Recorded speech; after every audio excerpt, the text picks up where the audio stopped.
दोस्तों हम जा रहे हैं आज एक ऐसे मंदिर जो कि परशुराम जी महाराज जी से रिलेटेड ये मंदिर है। ये मंदिर है राजस्थान के उदयपुर से 125 किलोमीटर दूर कुंभलगढ़। इस मंदिर में पहाड़ी चढ़ना नहीं बल्कि उतरना पड़ता है। यहाँ पर पहाड़ी उतरकर नीचे जाना पड़ता है, तब मंदिर के दर्शन होते हैं। तो आइए दोस्तों, आज हम इस मंदिर के दर्शन कराएंगे। राधे राधे।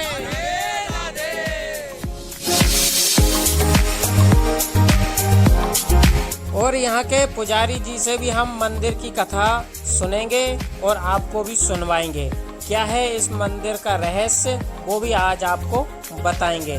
परशुराम जी के बारे में तो आपने सुना ही होगा, जो कि रामायण में जब श्री राम जी धनुष तोड़ते हैं और तभी परशुराम जी वहाँ पर प्रकट हो जाते हैं और बोलते हैं कि मेरा शिव धनुष किसने तोड़ दिया है। तो वहाँ पर श्री राम जी के द्वारा परशुराम जी को शांत किया जाता है और उनको बताया जाता है कि ये भी भगवान विष्णु के ही अवतार हैं, जबकि परशुराम जी भी भगवान विष्णु जी के ही अवतार हैं। तो ये सुनकर वो वहाँ से चल पड़े थे। उन्होंने कुछ समय के बाद यहाँ पर तपस्या की थी।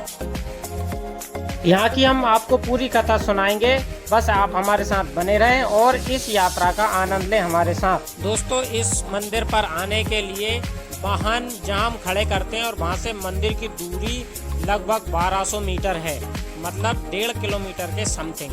तो यहाँ पर जब आते हैं तो ऊंचे ऊंचे पहाड़ दिखाई देते हैं। इन पहाड़ों में बहुत अच्छा व्यू दिखाई देता है, बहुत दूर तक पहाड़ दिखाई देते हैं। इस पहाड़ में महाराणा प्रताप जी यहाँ पर भ्रमण किया करते थे और इस मंदिर में भी वो दर्शन करने आते थे, क्योंकि ये मंदिर प्राचीन है। दोस्तों, ये सब देखने के बाद हमने देखा कि इतनी ऊंची पहाड़ी पर नल लगा हुआ है और इसमें पानी भी आ रहा है। दोस्तों, यहाँ देखो कितना शानदार नजारा है। यहाँ कई किलोमीटर दूर तक पहाड़ दिख रहे हैं। देखो, बहुत अच्छी हवा भी चल रही है और मतलब नेचर बहुत ही अच्छा है यहाँ पर।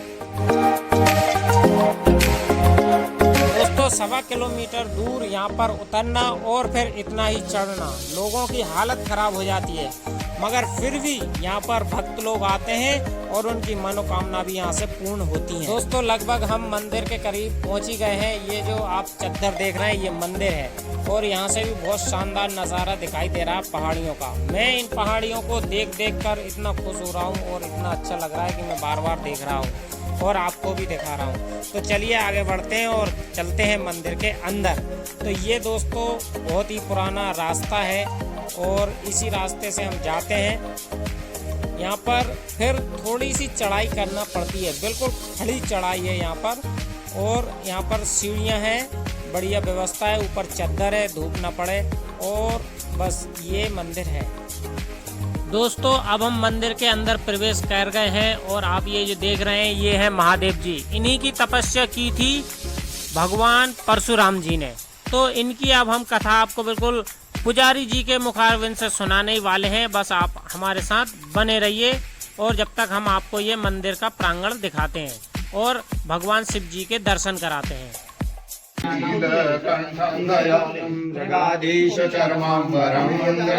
और जनजीवन छोड़ने के बाद आप तपस्या के लिए निकल गए थे। आपने 21 बार क्षत्रिय विहीन भी की, धरती अधर्म का नाश किया। उसके बाद वो तपस्या के लिए निकले तो अपने स्थान के पास में वीरों का मठ, वहां पधारे और वीरों का मठ तपस्या की और वहां महायोद्धा धनुष कर्ण को वहां धनुष विद्या का ज्ञान दिया वीरों का मठ में, जिसका नाम आज भी वीरों का मठ है और वहां बनारस नदी का उद्गम स्थान है। फिर वहां गुफा बनी हुई है। फिर उस गुफा के माध्यम से फिर ये बता रहे आप, ये पीछे गुफा है। इस गुफा से यहाँ पधारे, आकर उन्होंने महादेव जी का बड़ा दिव्य तपस्या की। भगवान विष्णु के अवतार परशुराम जी थे, तो महादेव ने की तपस्या के लिए उनकी इच्छा की। तो वहां क्या वीरों के मठ में इन्होंने पार्वती बनी गाय और महादेव बने बछड़े और परीक्षा ली, तो उनको सूतक लगता, उन्होंने जगह छोड़ दी। फिर वो यहाँ पधारे। यहाँ आके एक राक्षस था, ब्राह्मण। अच्छा, हाँ जी, ब्रह्म राक्षस, जो मनुष्य आज भी गर्दन से ऊपर ब्राह्मण है, शरीर से नीचे तो राक्षस पर्वती है। तो उसको वरदान दिया, तेरा मोक्ष प्रदान करते हैं। उस राक्षस को मोक्ष प्रदान किया, उसको अपने घुटने के नीचे दिया। ये राक्षस का सिर है, जिसकी आज पूजा हम लोग करते हैं। उसका धड़ है, वो आज भी वो मामा जी खड़े हैं ना, उसका वो राक्षस का धड़ पैरों के नीचे जाता है। अच्छा। और जब उसका जो शरीर सूक्ष्म लोक आत्मा शिव लोक गमन को गई, वो छेद देख लो, वो छह नजर आ गया ना आपको? हाँ जी। हाँ जी। फिर परशुराम जी यहाँ बैठे तो यहाँ भगवान शंकर और पधारे पार्वती, उन्होंने अमर का वरदान दिया। अश्वत्थामा बलि व्यासो हनुमान च विभीषण कृपाचार्य से परशुराम सत्य चिरंजीव वर्षते, सत्य चिरंजीव वर्षते मार्कंडे मथाष्टकम।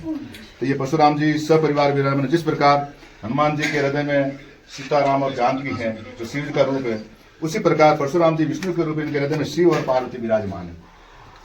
ये तपस्या में बैठे हुए हैं। प्राकृतिक शिवलिंग है, बनाया हुआ तो है ही नहीं पूरा कुछ, पूरा नेचुरल आल्सो, पूरा नेचुरल। तो ये शिवलिंग भी ऐसा केदारनाथ स्वयं को, ये जो जल, ये बता रहा हूँ, ये है तो पूरा स्वयं शिवलिंग। ये है काउज माउथ, गाय का मुंह। इसमें से एनी टाइम आज से 80 साल पहले हमारे दादाजी ने और उनके पिताजी ने यहाँ दूधिया रंग का दूधाभिषेक देखा हुआ है, जो आज जल के रूप में अभिषेक हर समय होता रहता है। हमें मटका बांधने की जरूरत नहीं पड़ती है, न चढ़ाते पर ठीक है पूजा तो चढ़ाते ही है, बाकी ये प्राकृतिक रूप से जलाभिषेक होता रहता है। ये है काउज निपल, गाय के थन 4। इनमें से भी भैया notes only for seen, only दर्शन। तो ये गाय के थन है, इनसे भी जल टपकता रहता है। ऐसी मान्यता है कि भाई साहब जी जानते हैं, तो डॉक्टर के आपने कहा कोई ऐसा कोई होता है, शारीरिक बीमारी होती है तो बच्चे नहीं, बाकी सब देते हैं। हमारे ऐसा कि मानते हैं कि भाई मनोती और सभी को घूम लिया, डॉक्टर ने भी मना कर दिया कि नहीं है, तो महादेव की इच्छा हो गई, जिसके नीचे हाथ रखा, हथेली के अंदर बूंद गिर गई, तो 101% आप उसको मान लो, लिखे के देते हमको फाइनल। बच्चे होने के लिए कोई भी विश, कोई भी विश नहीं, बच्चे के लिए अगर बोले विश आप मन से मांगो ना।